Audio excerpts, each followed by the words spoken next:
প্রথমে আমি যেটা বলি যে এই মধ্যপ্রাচ্যের সংকটের উপরে বা এই যুদ্ধে তো আসলে আমাদের কোনো ইনভলভমেন্ট কিংবা আমাদের কোনো নিয়ন্ত্রণ নাই। এটা শুরু হয়েছে, কখন শেষে আমরা জানি না। তবে সামগ্রিক পরিস্থিতি এটা দেখে বোঝা যাচ্ছে যে মার্কিন যুক্তরাষ্ট্র শুরুর দিকে যতটা ডেসপারেট ছিল, এখন বোধহয় তারা আসলে যুদ্ধ থেকে বেরিয়ে যাওয়ার একটা রাস্তা খুঁজতেছে। সেই দিক থেকে আমরা আশাবাদী যে হয়তো দ্রুত সময়ের মধ্যে এর একটা নিষ্পত্তি হবে, এবং আমরা এটাই সবসময় আল্লাহর কাছেও চাইবো এবং এটাই প্রত্যাশা করব যে যুদ্ধ দ্রুত বন্ধ হোক। কারণ মিডল ইস্টের সাথে আমাদের শুধু শ্রমবাজার না, আমাদের জ্বালানি, অর্থনীতি, আমাদের বাইলেটারাল সম্পর্কের বাইরেও অনেক ধরনের টাইস রয়েছে। সেই জায়গা থেকে আমাদের যেহেতু শ্রমবাজারের বড় একটা অংশ আসলে মধ্যপ্রাচ্য কেন্দ্রিক, প্রায় ৭৫ লক্ষ আমাদের প্রবাসী শ্রমিক সেখানে আছে। এই যুদ্ধের ফলে আমরা যেটা ইতিমধ্যেই খবর পেয়েছি যে বাহরাইনে একজন, সৌদি আরবে দুইজন, দুবাই একজন, চারজন এ পর্যন্ত আমাদের বাংলাদেশি নাগরিক মারা গিয়েছেন, আরো বেশ কয়েকজন আহত হয়েছেন।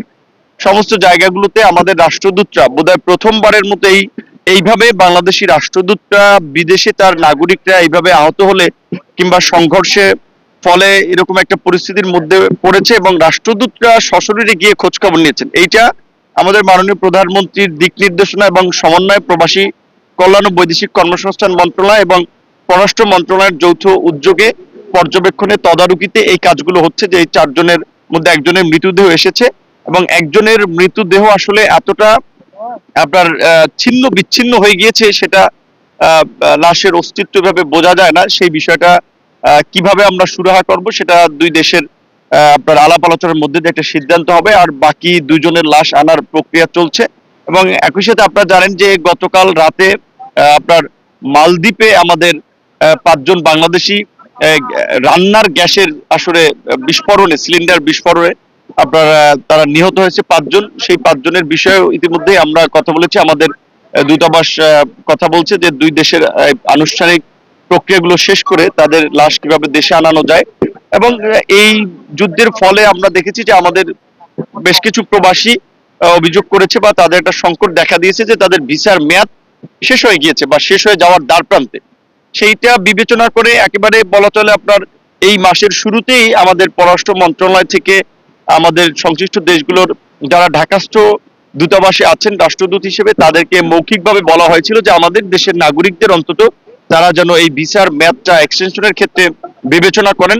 পাশাপাশি ওই দেশগুলোতে আমাদের রাষ্ট্রদূতদের মাধ্যমেও তাদের ফরেন মিনিস্ট্রিকে জানানো হয়েছিল।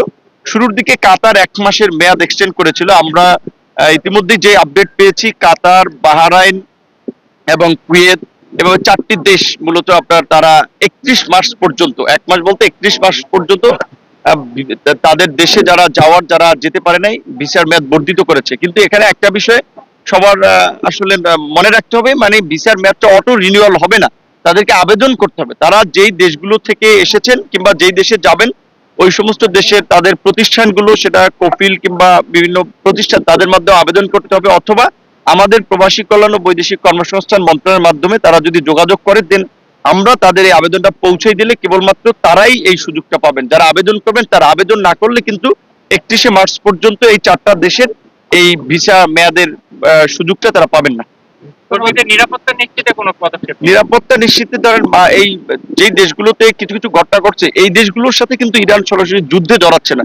ওই সমস্ত দেশের ইউএস বেস টার্গেট করে কিছু আক্রমণ হচ্ছে। আমাদের নাগরিকদেরকে আমরা শুরু থেকেই পরামর্শ দিয়ে আসছিলাম যে যে সমস্ত জায়গায় ইউএস মিলিটারি বেস আছে সেগুলো থেকে তারা একটু দূরে সরে যাওয়া এবং সংঘাতপূর্ণ অঞ্চলগুলো যতটা সম্ভব এড়িয়ে চলা এবং তাদের জায়গা থেকেও সচেতন থাকা। এর বাইরে তো আসলে এই মুহূর্তে আমাদের খুব বেশি কিছু করণীয় নাই। এবং ওই দেশগুলো তাদের নাগরিকদেরকে, বিদেশি নাগরিকদেরকে সুরক্ষা নানা পদক্ষেপ নিয়েছে, যার ফলেই কিন্তু তুলনামূলকভাবে সহিংসতা বা মৃত্যুর সংখ্যাটা কম হয়েছে। ওই দেশগুলো কিছু পদক্ষেপ নিচ্ছে এবং মূলত ইরানের টার্গেট ইউএস মিলিটারি বেস, সাধারণ কোনো নাগরিকদের এলাকা বা বসবাসের এলাকা না। মানে দৃশ্যমান কোনো রেমিটেন্স জটিলতা বা সংকট দেখা দিয়েছে কিনা সাম্প্রতিক পরিস্থিতি? ওইভাবে হয়তো না, কিন্তু স্বাভাবিকভাবে এরকম একটা যুদ্ধ পরিস্থিতি শুরু হলে যেখানে আমাদের অর্থনীতিতে মিডল ইস্টে একটা বড় ভূমিকা আছে, সেখানে কিছুটা প্রভাব পড়বে। কিন্তু আমাদের পাশাপাশি সেম টাইমে যেহেতু আমাদের মালয়েশিয়া, থাইল্যান্ড, জাপান সহ আরো বেশ কিছু দেশে কোরিয়াতে সুযোগ তৈরি হয়েছে। তো আমার মনে হয় যে আমাদের যে প্রবাসী কল্যাণ ও বৈদেশিক কর্মসংস্থান মন্ত্রণালয় রিলেটেড যে রেমিটেন্সটা আসতো মিডল ইস্টের যুদ্ধের ফলে কিছুটা প্রভাব পড়লে সেটা আমরা ব্যাকআপ দিতে পারবো এই আপনার থাইল্যান্ড, জাপান, আপনার কম্বোডিয়া, এরকম কয়েকটি দেশ আবার ওপেন হওয়ার সুযোগ তৈরি হয়েছে। Thank you.